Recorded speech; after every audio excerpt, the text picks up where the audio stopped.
બોલ.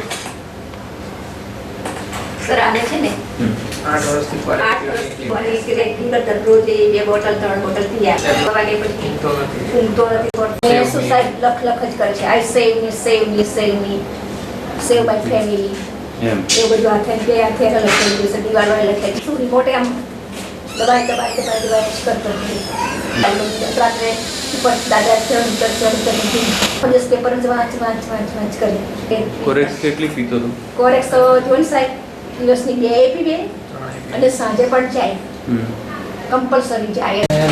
2-3 વખત suicide not લખી દીધી. ઊંઘ નહીં આવતી બરાબર.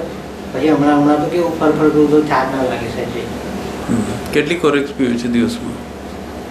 હાલમાં અત્યારે કહું છું ખરો, હું ભાનમાં હોઉં એવું લાગતું જ નહીં. પછી કેમ ના કહી શકું? કોરેક્સ પીધા પછી બાનમાં આવી જશે ના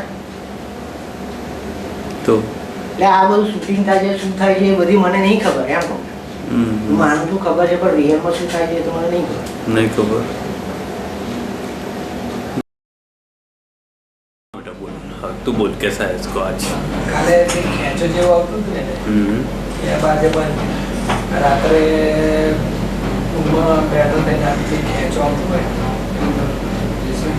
બરોબર. અત્યારે એવું કશું જ નથી. અત્યારે નથી કરતા. પેલા જેવું ફરતો બરતો એ બધું બંધ થઈ ગયું. હા અને જે કહેતો હતો ને કે આ ઉઠા બીજા મારી વિશે વાતો કરે છે, ત્યારે કશું નથી. કેસા? હવે તો મને ઠીક જ લાગે. બરોબર. યાદ બધું કશું આવતું નહીં એનું પણ 16 जनवरी 2010 એકદમ નોર્મલ થઈ ગયું. Corex addiction. એટલે એવું મને યાદ જ નહીં કે હું કોરેક્સ પીતો હતો. બરોબર. નહીં તો કોરેક્સ ના પીવું તો બધે ફર કરવું પડે ને. એવું વસ્તુ જ નહીં. सब कुछ ठीक हो गया सर. શરીર તો આમ સરસ થઈ ગયું. શરીર તો મસ્ત થઈ ગયું. હવે કશું યાદ જ નહીં આવતું સર. કશું કોરેક્સ નહીં લીધા કેટલો વખત થઈ ગયો? 5 તારીખે સર અહીંયા આવ્યો ને તે દિવસે એણે કીધી નથી.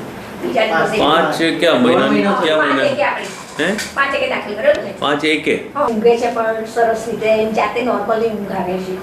પગ જે પછાડતો હતો પહેલા પગ એ પણ હવે માલિશ કશું કરવાનું કહેતો નથી. કોરેક્સ યાદ જ નથી. કેટલા દિવસ થઈ ગયા? 20 દિવસ થયા. 20 દિવસ થઈ ગયા. ચોક્કસ 18 દિવસ 18 દિવસ થઈ ગયા. ના ના હોય.